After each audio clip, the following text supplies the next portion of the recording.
प्रसिद्ध लेखक मंगेश कदम आपल्या केबिनमध्ये अस्वस्थपणे फेऱ्या मारत होते. त्यांच्या स्वतःच्या मालकीच्या ऑफिसमध्ये एसी फुल असूनही त्यांच्या कपाळावर धर्मबिंदू जमा झाले होते. चेहरासुद्धा आक्रसल्यासारखा दिसत होता. मेजावरच्या ॲशट्रेमध्ये 3 मोठ्या गोल्ड फ्लेक फ्लाइट्स अर्धवट जळालेल्या अवस्थेत होत्या. चौथी सिगारेट अर्धवट पिऊन झालेली त्यांच्या बोटाच्या चिपटीत होती. वयाची 40शी पार केलेले मंगेशराव सुस्कारा टाकून आपल्या खुर्चीत बसले तरी टेबलाखाली त्यांचे पाय गुडघ्यापासून अस्वस्थपणे जोरात हलतच होते. मंगेश कदम यांची जुनी सवय, एखादी कादंबरी लिहिता लिहिता पात्राच्या तोंडी नेमके कोणते संवाद घालावेत, प्रसंग रचना कोणती ठेवावी, इथं घोडा अडलं की असेच ते बसून जोरात पाय हलवायचे. अशा वेळी त्यांची पत्नी धनश्री त्यांना म्हणायची, पाय नका हलवू. अस्वस्थपणाचे लक्षण ते. हार्टवर परिणाम होतो अशाने. त्यांच्या प्रकृतीची काळजी करता करता एक दिवस स्वतःच धनश्री कॅन्सरच्या आजाराने अनंतात विलीन झाली. कॅन्सरवरील इलाजामध्ये होणाऱ्या अतोनात वेदना आणि औषध गोळ्या, इंजेक्शन यांचा भडीमार पाहता तिची सुटका झाली असंच म्हणायचं बाकी राहिलं होतं. नाहीतर वयाची 35 म्हणजे काही जाण्याचे वय नव्हते. मंगेशराव धनश्री या जोडप्याचा मुलगा तन्मय नागपुरात मेडिकल कॉलेजमध्ये होता. तिथेच हॉस्टेलमध्ये राहायचा. धनश्री गेली आणि मंगेशरावांना एकटेपणा जाणू लागला. जीवन निरस वाटू लागलं. त्याचा परिणाम अर्थातच त्यांच्या कामावर, कादंबरी कथा लेखनावर होऊ लागला. वयाच्या 35 नंतर लेखनाला अधिक वाव देता यावा म्हणून मंगेशरावांनी बँकेतली नोकरी सोडून पूर्ण वेळ लेखनच करायचं ठरवलं. त्यांच्या एक धागा सुखाचा, वैरी आणि वाटवळणाची या वेगळ्या विषयाच्या कादंबऱ्यांनी मराठी साहित्यात एक वेगळे विश्व निर्माण केले. मंगेशरावांना प्रतिष्ठेबरोबर पैसाही मिळू लागला. त्यांच्या कादंबऱ्यावर चित्रपट, नाटके, मालिका निघू लागल्या. वैरी कादंबरीला तर राज्यशास्त्राचा पुरस्कार मिळाला. प्रकाशक आधीच आगाऊ रक्कम जमा करायचे आणि सांगायचे, पाहिजे तितका वेळ घ्या, पण पुढची कादंबरी आम्हाला प्रकाशित करू द्या. धनश्रीच्या साथीने मंगेशरावांचा संसार उत्तम चालला होता. पण धनश्री अवेळी गेल्यानंतर मात्र मंगेशराव मनातून खचले.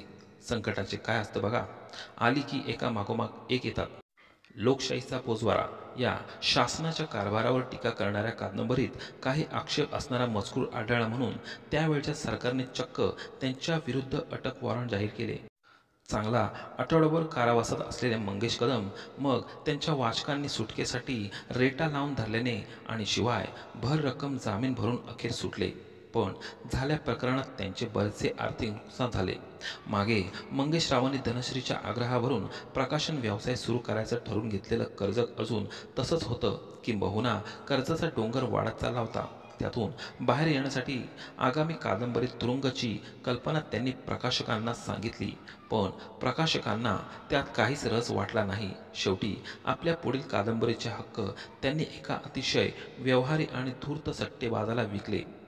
त्याच्याबरोबर झालेल्या करारात एक विचित्र अट होती. त्याप्रमाणे यंदाच्या दिवाळी अगोदर म्हणजे 1 नोव्हेंबरपर्यंत जर नवीन कादंबरी पूर्ण करून त्याला दिली नाही तर आतापर्यंत केलेल्या सगळ्या लिखाणाचे पूर्ण हक्क पुढील 10 वर्ष त्याला फुकट मिळणार होते.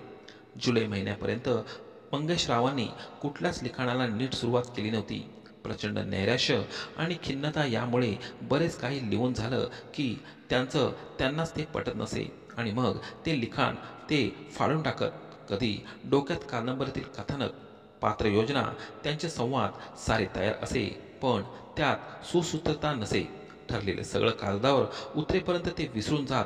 मंगेशरावांच्या काही मित्रांनी त्यांना विनंती केली की आम्ही तुला एक कादंबरी लिहून देतो, सध्याची नड भागवण्याकरता म्हणून. पण मंगेशरावांना ते काही पटलं नाही. मग मित्रांनी त्यांना एक स्टेनोग्राफर निवडायला सल्ला दिला. त्यातल्या त्यात काम जलद होईल म्हणून. पेपरमध्ये जाहिरात देऊन समोर आलेल्या व्यक्तींपैकी मृगजाला मंगेशरावांनी नक्की केलं. आज ती येताच मंगेशराव काम सुरू करणार होते. शिपायाने मृगजा आल्याची खबर दिली. मृगजाला त्यांनी केबिनमध्ये बोलावलं. दिसायला सावळी, सुंदर मोठ्या डोळ्यांची, लांब केस, तुकतुकीत त्वचा, मध्यम बांधा असलेली मृगजा पाहताच लक्ष वेधून घेणारी होती. तन्मयला मोठी बहीण असती. आपलं थोडं लवकर लग्न होऊन मुलगी झाली असती तर कदाचित एवढी असती, असा एक विचार मंगेशरावांच्या डोक्यात चमकून गेला. थोडी विचारपूस केल्यावर कदमांनी विषयाला हात घातला. मृगजाकडे पाहत ते ठाम आवाजात बोलू लागले, मृगजा, मी खरं सांगतो, साहित्याच्या क्षेत्रात माझं मोठं नाव असलं तरी सध्या मी दिवाळखोर झालो आहे. काही जणांकडून मी पूर्वी पैसे घेतले होते, त्यांचे मी देणे लागतो. केवळ माझा आदर म्हणून पैशाची भुणभुण किंवा तगादा माझ्या मागे ते लावत नाहीयेत एवढंच. 2 महिन्यांपूर्वी माझ्यावर सरकारने जो फौजदारी स्वरूपाचा गुन्हा दाखल केला, त्या प्रकरणात सुद्धा माझे बरेच आर्थिक नुकसान झाले. कदाचित एखादा दुसरा महिन्यात त्यामुळे मला तुझ्या पगाराची रक्कम देता येणार नाही. अगदी नाही तर थोडा उशीर होईल. मृगजा त्यांच्या डोळ्यातला डोळा भिडवून म्हणाली, मंगेश सर, शाळेत असल्यापासून मी तुमचं लेखन वाचते. माझे बाबा आता तुमचे मोठे फॅन आहेत. तुमच्या एका कादंबरीतल्या प्रेमा नावाच्या पात्रावरून मध्यंतरी मला प्रेमा हाक मारायचे सारे. तुमच्या मृगाचा पाऊस कादंबरीमधील मृगजा या नायिकेच्या नावावरून माझं नाव वडिलांनी मृगजा ठेवलं. मोठी झाल्यावर ती कादंबरी वाचून इथे सुरू अक्षरशः रडले होते. गादीवर जायचं मी सुद्धा फावल्या वेळात डायरेक्ट पुस्तकांचे अनुवाद केले आहेत. लघवी करायच्या बरोबर काम करणार आहे हे पैशाच्या अपेक्षेने नव्हे तर तुमच्याकडून काही शिकायला मिळेल या हेतूने. मग मी फक्त कधी सुरुवात करायची ते सांगा. खाली उतरण्याचे कदम 2 मिनिट शब्द होते. मग शब्द गोळा करून ते म्हणाले, दुसरी महत्वाची गोष्ट की मी एका प्रकाशकाशी करार केला आहे. त्यानुसार या दिवाळीच्या सुरुवातीच्या आठवड्यापूर्वी म्हणजे नोव्हेंबर महिन्यात त्याला माझ्याकडून एक 300-400 पानी कादंबरी लिहून हवी आहे. जर काही कारणास्तव ती वेळात देणे मला जमले नाही तर मग आतापर्यंत दिलेल्या सर्व पुस्तकांचे हक्क त्याला 10 वर्ष द्यायचे आहेत. खरंच असं झालं तर मी कफाळलक होईल. बापरे, ही फारच भयंकर अट आहे. मृगजा डोळे विस्फारून म्हणाली, हो, सदर प्रकाशकाने मला आगाऊ रक्कम देऊ केली आहे त्या या एका अटीवर. आणि तुला माहीतच असेल की भीक मागताना निवडीचा पर्याय नसतो. सध्या कोणीच मला काम देत नव्हतं. तुरुंगातून बाहेर आल्यावर तर माझी परिस्थिती फारच वाईट होती. माझ्या बायकोचा आजारपणात पण बराच पैसा खर्च झाला. बऱ्याच जणांकडून कर्ज घ्यावे लागले. बरं, आता पुरते एवढेच पुरे. मला काही कथानक सुचलं की मी भराभर तुला सांगत जाईन. ते सर्व संगणकात टिपून ठेवायचं. व्यवस्थितपणे DTP करानं काम तू करायचं. माझं सर्वस्व मी पणाला लावले असे समज. मंगेशराव बोलून थांबले. सर, तुम्ही आतापासून सुरुवात करा. तुमच्या डोक्यात जे काही विचार आहेत ते मला सांगा. मी डिटेक्शन लिहून घेते.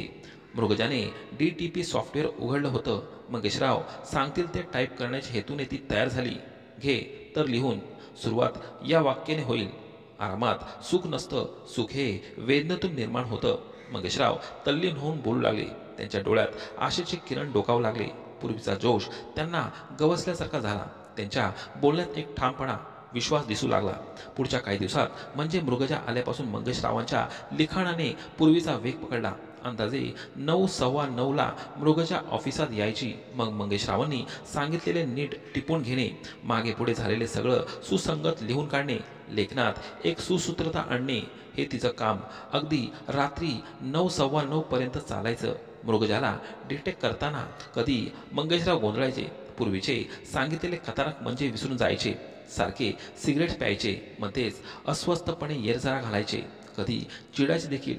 पण मृगजा खूप शांत आणि सहिष्णू होती. शिवाय कामात खूप कुशल होती. मंगेशरावांना लगेच सांभाळून घ्यायची. मंगेशराव आयत्या वेळी एखाद्या भागात शेवटच्या क्षणी बदल करायचे. मग मृगजा ते व्यवस्थितपणे मार्किंग करून ते बदल टिपून ठेवायची. मृगजाच्या मदतीने मंगेशरावांनी कादंबरी महिन्याभरातच पूर्ण केली. पण ज्या धूर्त आणि चलाक माणसाबरोबर त्यांनी करार केला होता तो ब्रिजेश पटेल फारच बनेल निघाला. मंगेशरावांची हस्तलिखित कादंबरी आपल्याला लवकर मिळूच नये आणि मग त्याचं सगळं लिखाण आपल्याच मालकीचं व्हावं या उद्देशाने तो मुंबईतल्या राहत्या घरातून गायबच झाला.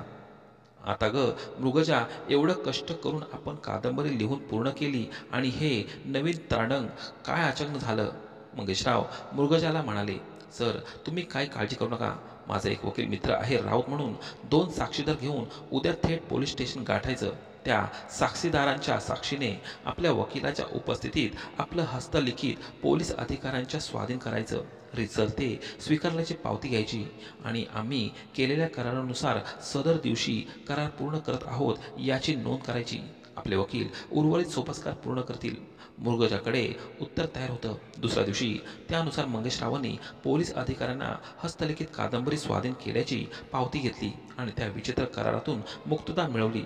1-2 महिन्यांनी मृगजा जेव्हा पुढील कादंबरीचे डिक्टेशन घ्यायला आली तेव्हा मंगेशराव खूप आनंदात होते. मृगजा, आपली कादंबरी लोकांनी पुन्हा उचलून धरली. आतापर्यंत कादंबरीच्या 2 लाख प्रती हातोहात संपल्या. कालच माझ्याकडे दोघेजण येऊन पुढील कादंबरीसाठी आगाऊ रक्कम देऊन गेले. असं म्हणून मंगेशरावांनी घसघशीत रक्कम लिहिलेले 2 चेक मृगजाच्या समोर ठेवले. हो हो सर, तुमचे अगदी लहान बाळासारखं आहे.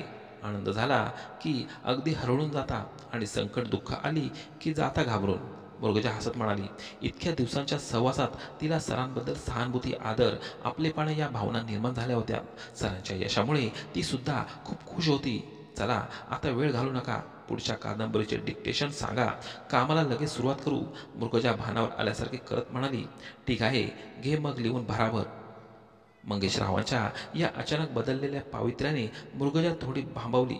पण दुसऱ्या क्षणी तिने कॉम्प्युटरवर मराठी DTP सॉफ्टवेअर उघडलं आणि डिक्टेशन घ्यायला सज्ज झाली.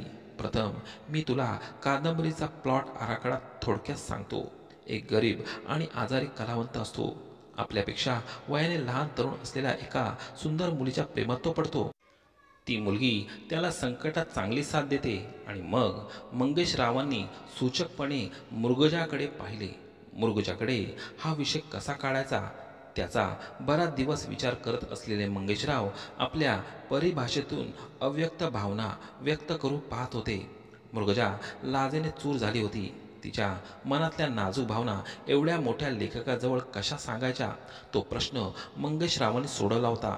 तिचा लालेलाल झालेला चेहरा मंगेशरावांना सगळं काही सांगून गेला. यानंतर वयात 20 वर्षाचा फरक असूनही दोघांच्या लग्नाची यशस्वी कारकीर्द सुरू झाली.